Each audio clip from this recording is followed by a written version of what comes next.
Valendo. Querido Deus, obrigado por esse tempo, pela tua presença, obrigado pela tua palavra que é revelada para nós, que o Senhor nos ajude, nos dê entendimento, nos ajude a entender aquilo que o Senhor quer nos ensinar, que o teu Espírito Santo abra nossa mente e coração, os nossos olhos, Deus, e que a tua palavra seja mesmo revelada a nós. Obrigado por termos acesso a essa palavra, Senhor, a tantas verdades, Deus, que nos libertam. Obrigado por isso. Nós te pedimos, esteja conosco em nome de Jesus. Amém. Queridos, vamos Amém. lá. A gente falou um pouquinho no início do livro de Samuel. Então, recapitulando, estamos lendo 1 Samuel, certo? Passamos por todo o trajeto agora da saída do povo de Israel, da promessa que Deus fez para Abraão e como Deus conduziu esse povo, né, para o cumprimento dessa promessa, para a terra prometida, que era a terra que Deus prometeu para Abraão, para Isaac, Jacó. E aí, aqui a gente já passou pela fase em que, através, né, guiados por Josué, eles conquistam a terra prometida, e aí Josué morre, Josué não deixa um sucessor, e aí a gente viveu o tempo dos juízes, onde cada um fazia aquilo que parecia certo aos seus próprios olhos, e aí o povo caiu, porque certo mesmo é aquilo que o Senhor nos fala para fazer, né? Quando a gente começa a fazer aquilo que parece certo aos nossos próprios olhos, cada um tem razão. E aí a razão pode ser diferente, com certeza vai ser diferente daquilo que o Senhor determinou. E aí nós vamos, né, para a história, vimos a história de Ruth, e agora a gente está na história de 1 Samuel, e Samuel foi o último juiz. Então a gente viu a promessa que Deus fez para Ana, né? Na verdade, não a promessa para Ana, a gente viu a oração de Ana, que Ana é uma mulher estéril, que não podia ter filhos, que tinha o seu marido Eucana, ele tinha duas esposas, né? Era a Ana e a Penina, e aí Ana ora por um filho, e aí tem o sacerdote, aliás, Eli, que fala para Ana que o Senhor vai atender os pedidos dela, e aí, de fato, ela engravida de Samuel e ela entrega Samuel ao Senhor, ela consagra, ela faz um voto, né, pela vida de Samuel, e ainda criança, ela leva Samuel para viver lá no tabernáculo, lá onde viviam os sacerdotes, para ele servir ao Senhor desde criança. Então, Samuel cresce nesse lugar como um servo do Senhor. Ele cresce com Eli e ele tem dois filhos.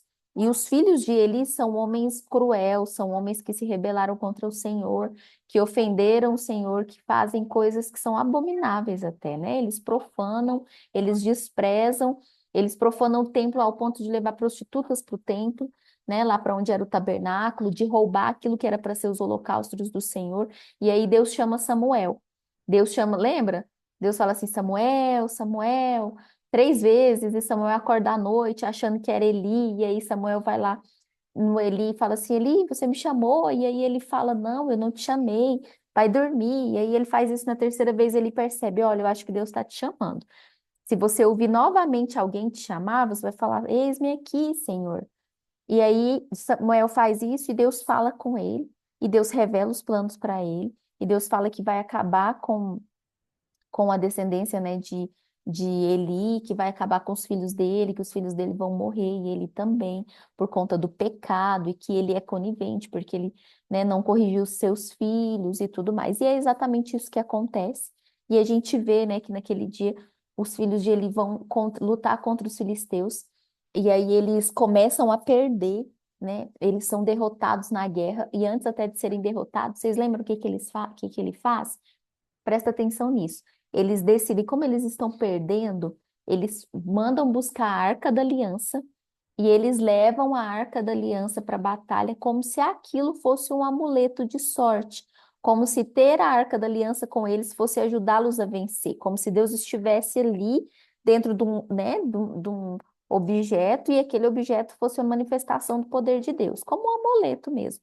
Mas eles perdem, os filisteus ganham, os filisteus ficam com a Arca da Aliança, e aí o deus deles lá, que era o deus Dagon, ele começa a aparecer caído, né, com a cara no chão, porque por conta da presença de Deus ali na arca, e a gente vê que os filisteus têm mais temor a Deus do que os próprios israelitas, né, que viveram, os judeus que conheceram toda a história. Então os filisteus mandam a arca de volta, porque eles começam a morrer de tumores, começa a ter tumores e praga no meio deles. Eles entendem que aquilo é por conta da arca da aliança e eles mandam devolver a arca da aliança. Então, quando a arca parte dali, ela vai para um outro, para uma terra, e realmente aquilo acontece, né? Cessa os tumores lá no meio dos filisteus e a arca chega no meio do povo de Israel. E aquele povo, naquele momento, eles ficam felizes porque eles recebem a arca, ela fica ali durante um tempo, mas o povo eles começam, assim, só voltando, né? Antes da arca voltar. Os filhos de Eli morreram. Quando ele soube, ele também morreu. E aí a nora dele também, enfim, Deus falou que ia acabar, né, com a dinastia, com a descendência, na verdade, não é dinastia de rei, né? Com a descendência de Eli, dos sacerdotes, e é isso que acontece.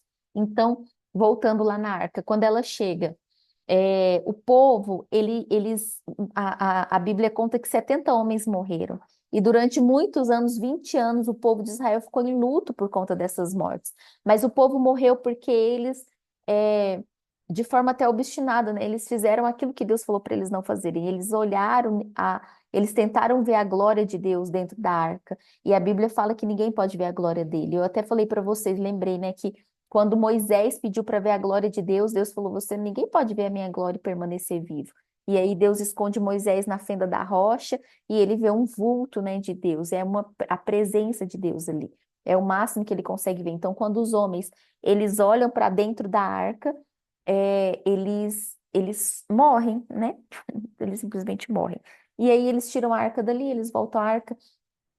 Samuel aí entra novamente em cena, Samuel entra como sacerdote do povo, e aí a gente vê as coisas acontecendo, Samuel manda o povo se arrepender, fala que o povo precisa voltar para o Senhor, e o povo faz isso, e aí depois os filhos de Samuel, eles crescem, Samuel já está bem idoso, e os filhos dele vão assumir esse lugar, ele coloca os filhos para serem os próximos juízes, né, os próximos sacerdotes, e aí o povo não quer, porque eles são corruptos, como os filhos de Eli eram corruptos.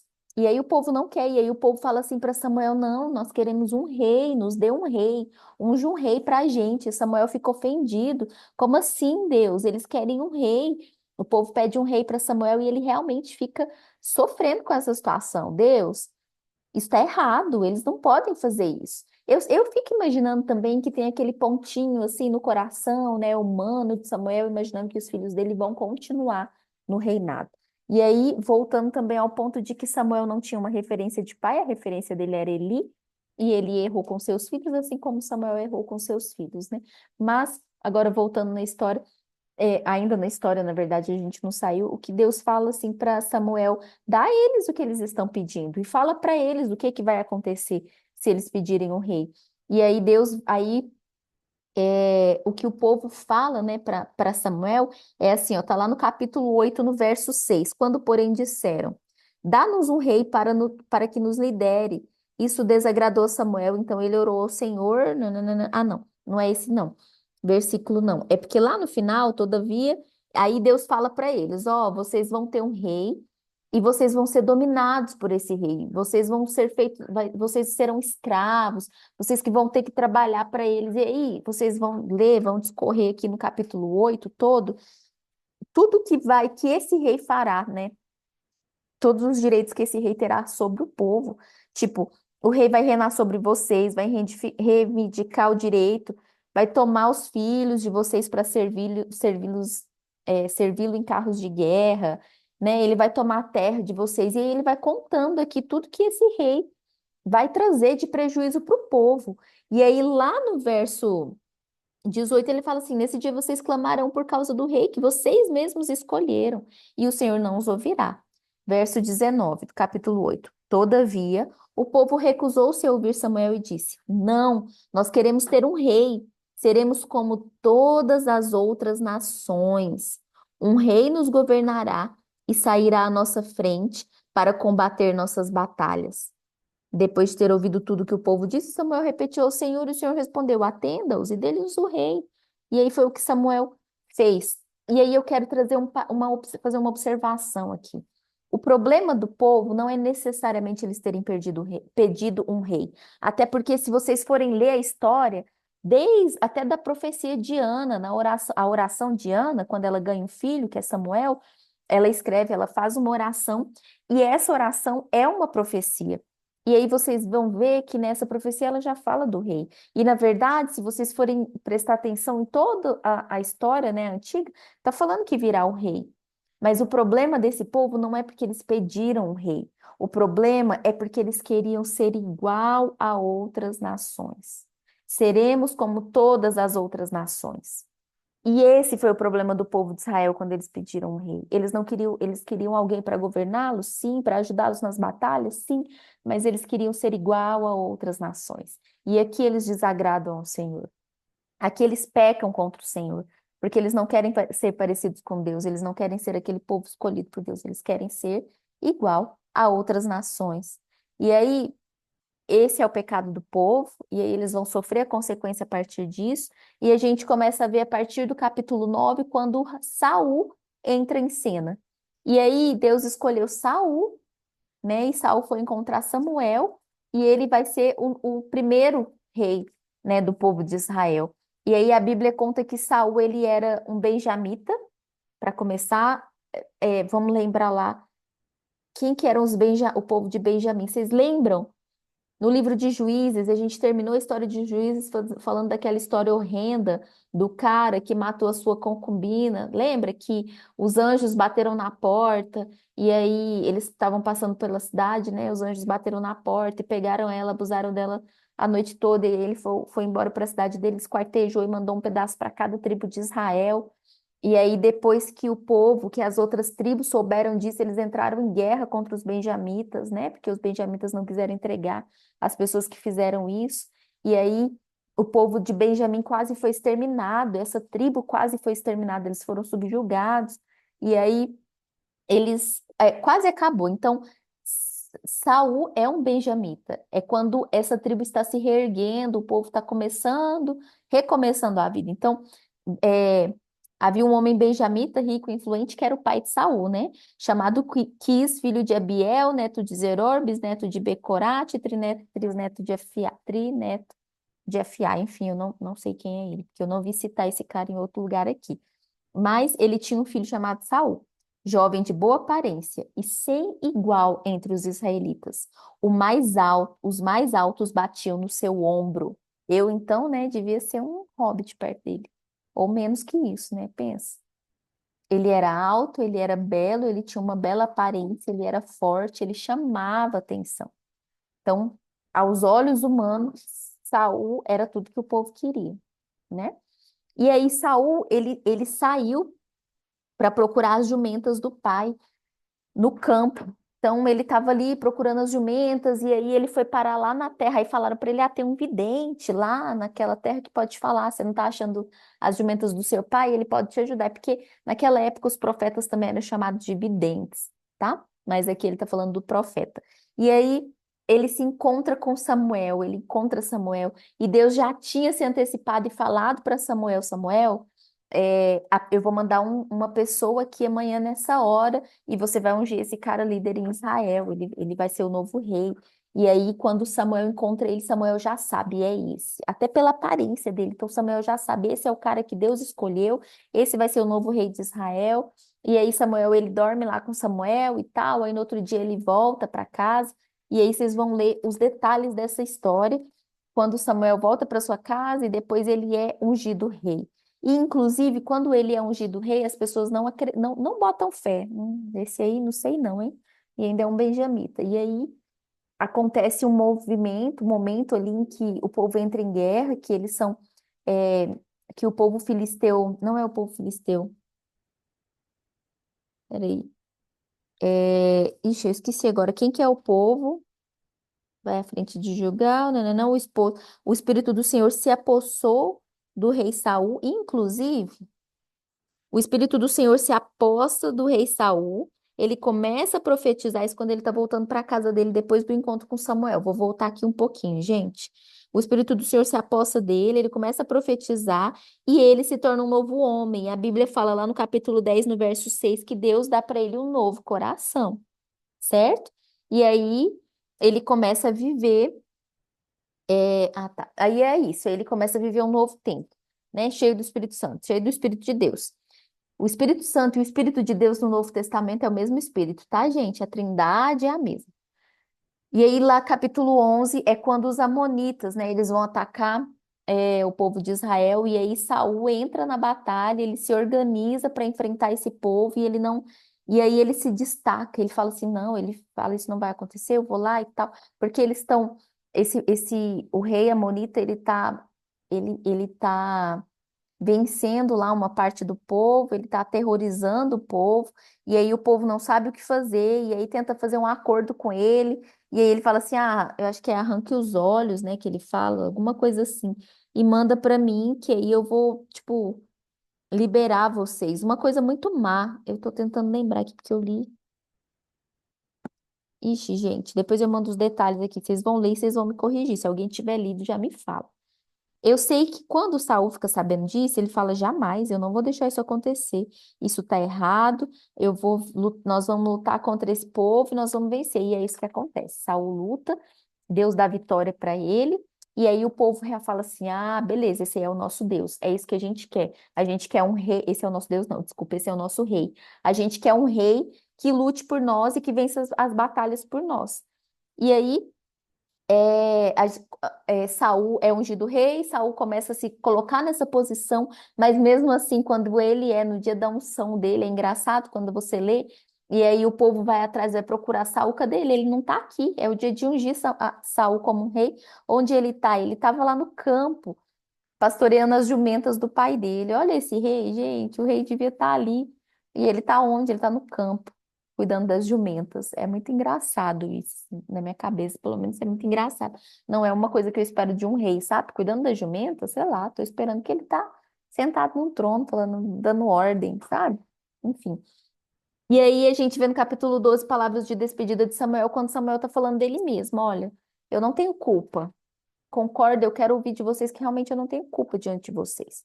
E aí nós começamos a ver, e é onde eu quero entrar agora, bem rapidamente. Ai, tadinho. Senta aqui, ó. Senta aqui. Desculpa, gente. Tá doendo? Tá tudo bem? Tá bom. Sorry.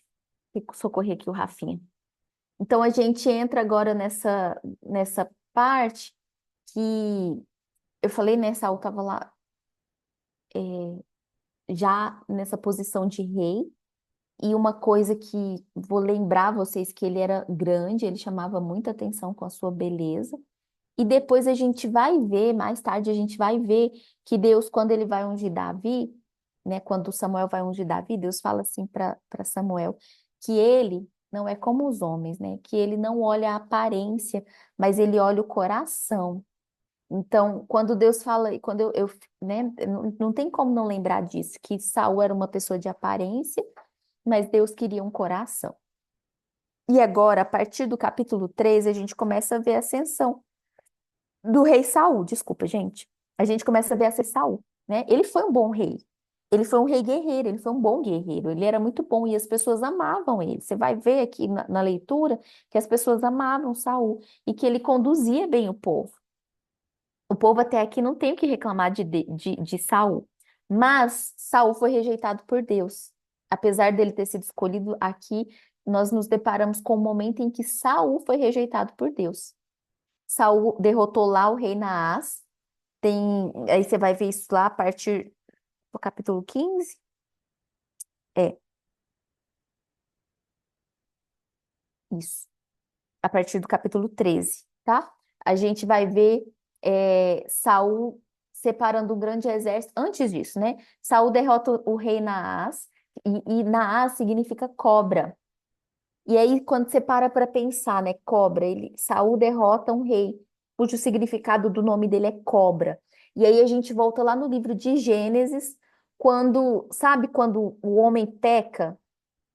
Deus aparece, né? Quando Deus destrói a serpente, Deus fala assim para o homem pecou e ele prometeu que do ventre da mulher viria alguém que pisaria a serpente. E Saul, ele poderia ter sido um novo Adão, concorda? Porque o homem pisaria a serpente, né? Foi uma promessa que Deus fez. Saul pisou a serpente, ele pisou na cobra, ele derrotou a cobra, né? A palavra fala que ele vai derrotar aqui, que virá o filho do ventre da mulher, viria alguém que derrotaria a serpente. Saul derrotou a serpente, mas Saul era apenas um novo Adão, sabe? A gente está vendo aqui que ele é só mais um Adão que é alguém que errou, que pecou. Ele é um homem que representa toda a humanidade. Saul é só mais um homem, assim como o Adão que representa toda a humanidade. Ele errou como Adão errou, como o homem erra. E aí a gente vai vendo agora, né? Os erros, a sucessão de erros do rei Saul. Então, foram muitos problemas. E aí no capítulo 13, Saul começa separando um grande exército para combater os filisteus. Os filisteus aqui são um conflito constante, estão num conflito constante com Israel. E aí esse capítulo fala que ele escolheu 3.000 soldados de Israel, certo? Para combater os filisteus. E aí Jonatas, e a gente vai ver depois a história de Jonatas, que é o filho de Saul, e a gente vai ouvir muito ainda sobre a história do filho de Saul, Jonatas, ele vai se tornar o melhor amigo de Davi. Aqui nessa leitura, ele ainda no comecinho, aqui ele ainda não foi revelado como filho, né, de Saul, mas a gente vai lendo e vai percebendo. E aí Jonatas ele vence os filisteus. Mas os filisteus, quando são vencidos por Jonatas, enquanto, né, Saul separou 3.000 homens e tal, os filisteus levantam 3.000 carros de guerra. Gente, pensa o que é isso? Você tem 3.000 pessoas, eles têm 3.000 carros de guerra. 3.000 carros de guerra. Pensa assim, a tecnologia dos filisteus era muito além, muito maior do que a dos israelitas. Aqui nessa época, eles não tinham nem armas de metal. O povo de Israel não tinha. O povo filisteu é que tinha. Depois você vai ver que eles vão forjar armas e eles vão lá num serralheiro não, num ferreiro lá que é filisteu para fazer armas para eles, porque nem armas eles tinham nessa época. Então, quando o povo de Israel relevantou esses homens, né, para guerrear, o povo de Israel ficou com medo. Deu ruim. Aí eles se esconderam em cavernas. Eles se esconderam em cavernas, lá no meio do matagal, e o negócio ficou, pensa, foi estranho. E aí, Deus. Oi, espera. É isso, fica aqui. Deus vence batalhas, certo?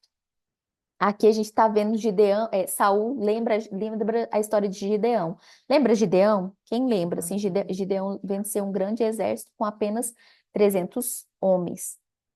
E eles estavam com medo, mas Deus falou para eles, não só 300 para vender aquele tanto de gente. E aí, aqui é como se tivesse naquela situação, né? Saul com poucos homens. E o povo estava com medo, medo. Vocês sabiam, só uma curiosidade, eu não sei se vocês sabem, mas onde os filisteus estavam, aquela região deles ali, né? Mar Morto está aqui, os filisteus habitavam aqui nesse pedaço. Hoje é a faixa de Gaza, a Filícia. Peraí, deixa eu só descobrir aqui uma coisa.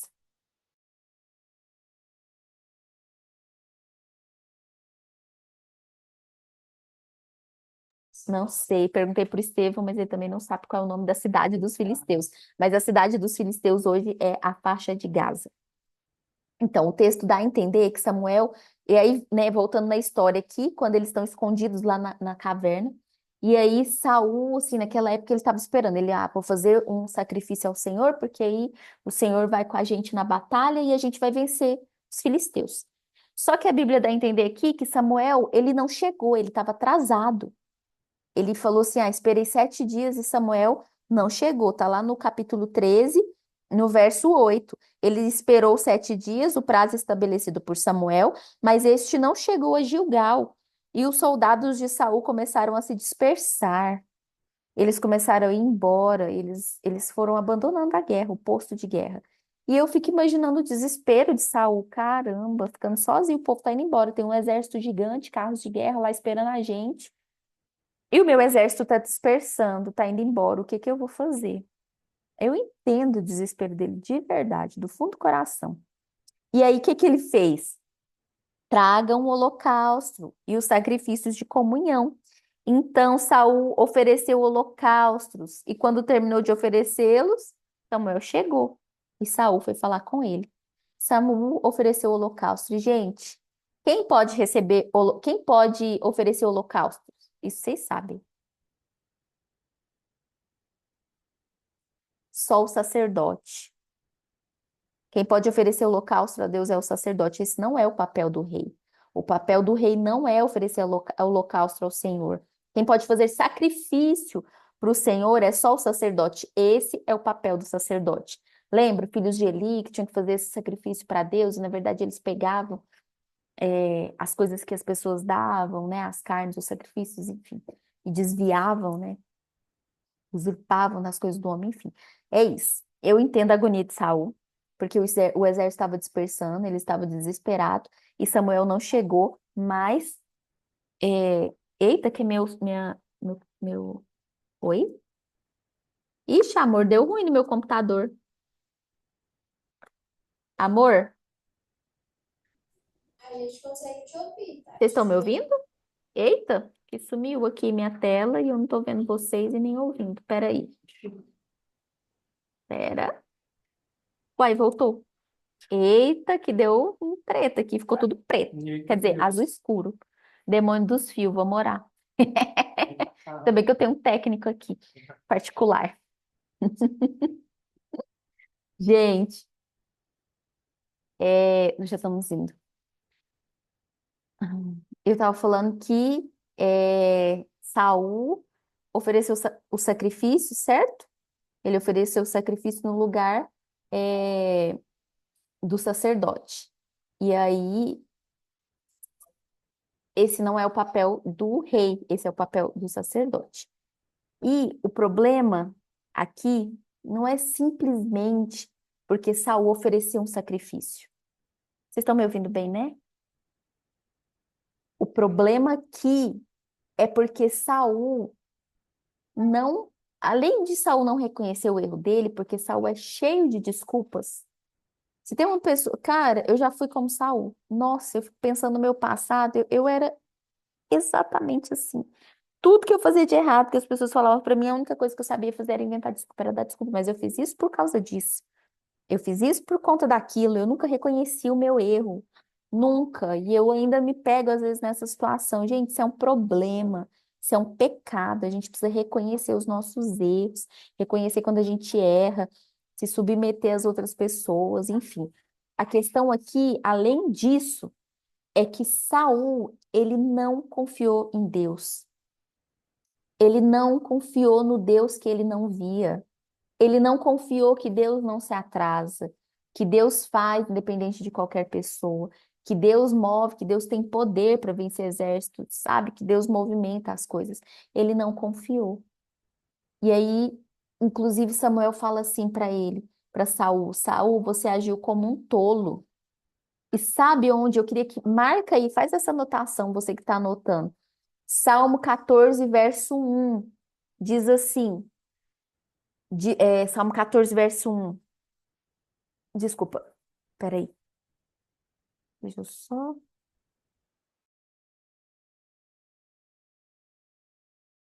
Sorry, Salmo 14, verso 1 diz que o tolo diz em seu coração: Deus não existe. Então, quando Samuel fala para Saul que ele agiu como um tolo, é porque Saul agiu como se Deus não existisse. Saul vive como se Deus não existisse. Ele precisava fazer alguma coisa. É tipo assim, ó, eu vou pedir a Deus. Se ele não fizer alguma coisa, eu mesmo vou ter que fazer. Aí eu vou orar. Deus, eu vou pedir uma direção de Deus. Aí Deus não me responde. Ou quem tinha que chegar não chegou. Ou tá atrasado. Então eu mesmo vou resolver. Sabe quando você Tati, tenta resolver com as suas forças, com as suas mãos? Diga. ah, em Provérbios 3:5 fala de jeito assim: confie no Senhor de todo o seu coração e não se apoie na sua própria inteligência. É literalmente isso. Exatamente. É literalmente isso. Repete o verso aí pra galera. Provérbios 3:5 fala: não confie no Senhor de todo o seu coração e não se apoie somente na sua própria inteligência. Exatamente. Ah, mas Deus não deu um novo coração para Saul? Deu, assim como Deus deu um novo coração para a gente, né? A partir do momento que a gente aceita Jesus na nossa vida, a gente deixa de ser, né, pecador, a gente se torna o quê? Nova criatura. filhos de Deus. Deus dá pra gente um novo coração, uma nova vida. Mas, gente, é muito fácil sair desse lugar. É muito fácil sair desse lugar. É muito fácil esquecer esse novo coração. E quando a Bíblia fala, esqueceu-se de Deus, gente, não é que o povo se esqueceu de Deus, sim. Poxa, Deus, quem é Deus? Não sei quem é Deus, não é nesse sentido. Esqueceu-se de Deus é no sentido, é exatamente nesse sentido, esqueceu das promessas, esqueceu daquilo que ele orienta, daquilo que ele nos exortou, esqueceu da direção que ele nos deu, esqueceu do amor, sabe? Desconsiderou o Senhor, desconsiderou. E aí a gente faz isso, cara, a gente faz isso. Nossa, com muito mais facilidade do que deveria. De repente a gente quer alguma coisa, tá esperando que Deus dê uma direção, Deus não fala no tempo que a gente queria, e aí Deus não fala com a gente quando a gente queria, a gente quer resolver. Oi, filho. Pera aí que a mamãe tá só resolvendo uma coisa aqui. E aí Deus não fala como a gente queria. Pera aí só um pouquinho.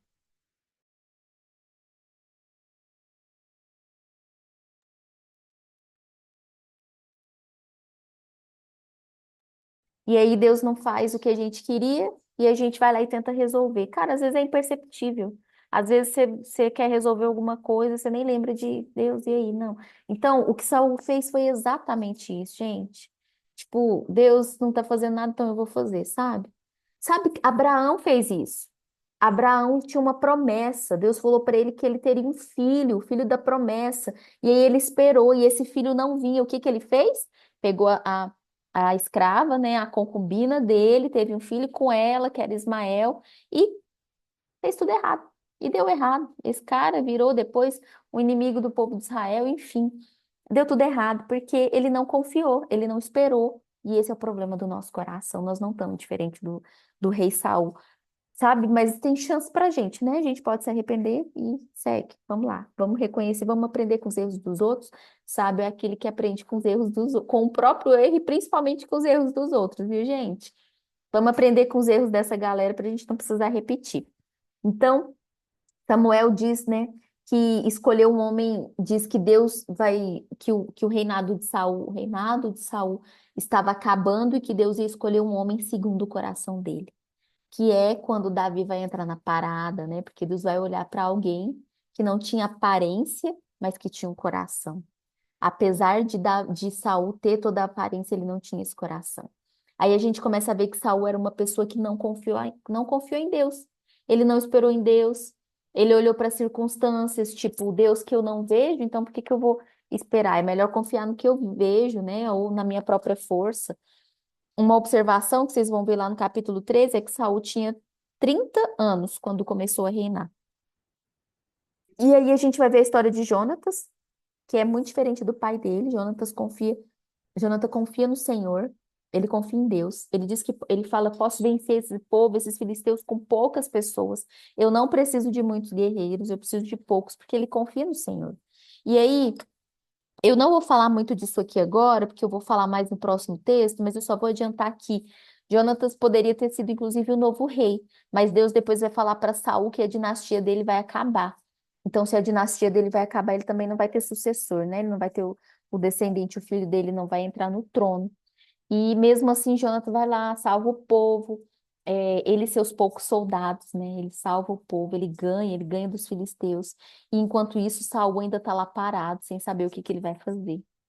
E aí, gente, sabe o que que Saul faz? Quando ele está lá com medo, sem saber o que fazer, depois que Samuel já saiu, foi embora, ele manda trazer a Arca da Aliança. Ele vai falar assim: traz a Arca da Aliança, tá lá no verso. Nananã. Ai, meu Deus, aonde que tá? Ah, no verso 9 do capítulo 13, ele ordenou: tragam-me o holocausto, o sacrifício de comunhão. Não, não, não, não, não é aqui não. Desculpa, aqui ainda tá na parte do Samuel falando com ele. Eu já tô lá no capítulo 14.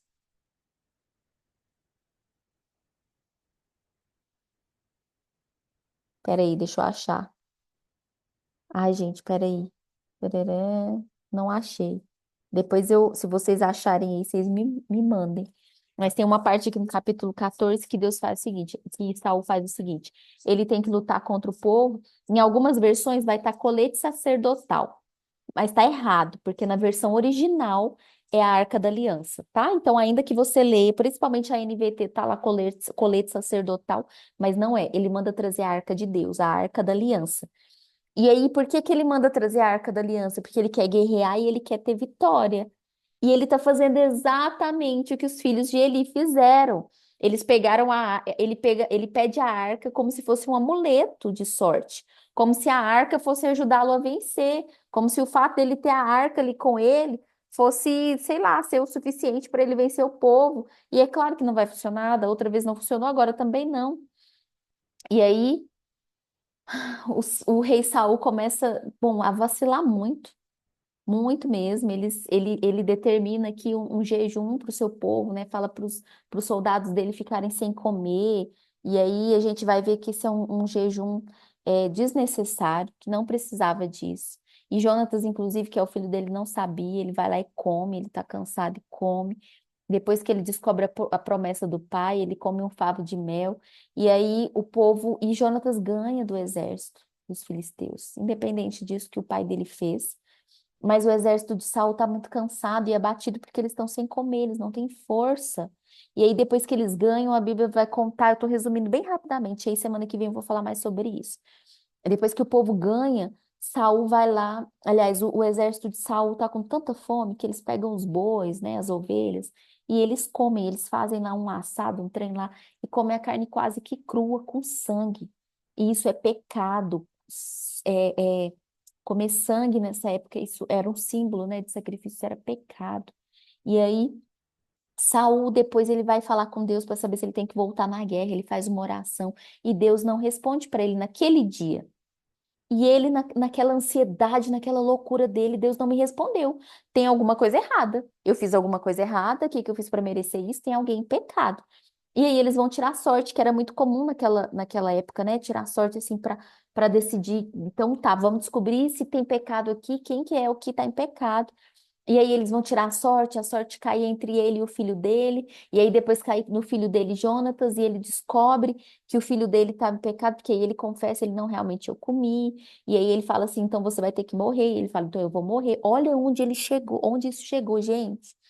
Olha onde isso chegou, ao ponto de Saul ter que querer sacrificar o próprio filho por conta de um negócio que ele achou que tinha alguma coisa errada, porque Deus não respondeu ele na hora que ele queria, tá?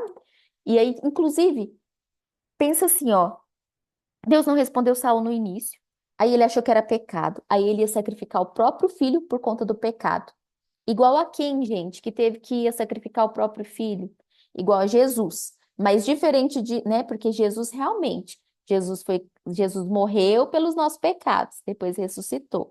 Jonatas não morreu. Mas vocês vão ver que toda a Bíblia vão apontar para isso. A necessidade de sacrificar um filho por conta do pecado, sabe? Do sacrifício por conta do pecado. Então, eu quero parar por aqui, eu não vou ler muito mais hoje com vocês, mas é só para vocês entenderem que aqui começa a dinastia de Saul, começa a ser rejeitada por Deus, porque ele não confiava em Deus, mas ele confiava na sua própria força. E aí, a partir daqui, nós vamos ver mais sobre a história de Saul, sobre a queda dele e como Deus vai levantar um outro rei. Nossa, foi muito rápida. Alguma dúvida? Gente, sorry que eu fui muito rápida, porque eu já precisava terminar logo. Mas eu tô aqui para tirar dúvidas, se vocês ainda tiverem dúvidas. E eu queria muito que vocês continuassem. Tchau, Rafa. A gente também já está terminando. Por favor, leiam. Deixa eu ver. Leiam pelo menos. Ah, e vocês conseguiram ler até o capítulo 14?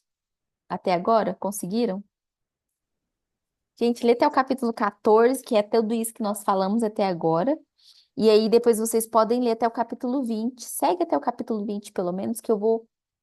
Tentem alcançar. Façam um esforço. Aqui não vai ser para vocês o Josiah, mas aqui vai ser feriado essa semana, então, se vocês conseguem. Se vocês conseguirem, leiam até o capítulo 22, mas avancem aí na leitura de Samuel, no máximo que vocês conseguirem, ok?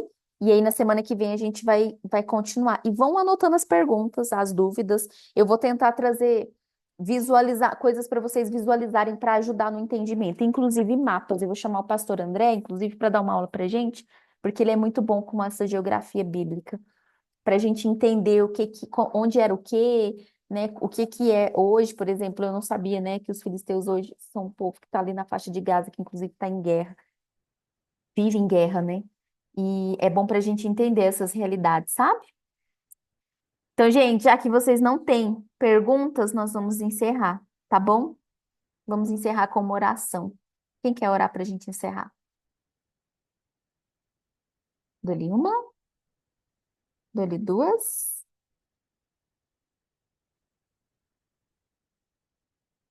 E aí, Samuca, ora aí, a gente estava falando de você. Quer dizer, de você não, de outro Samuel.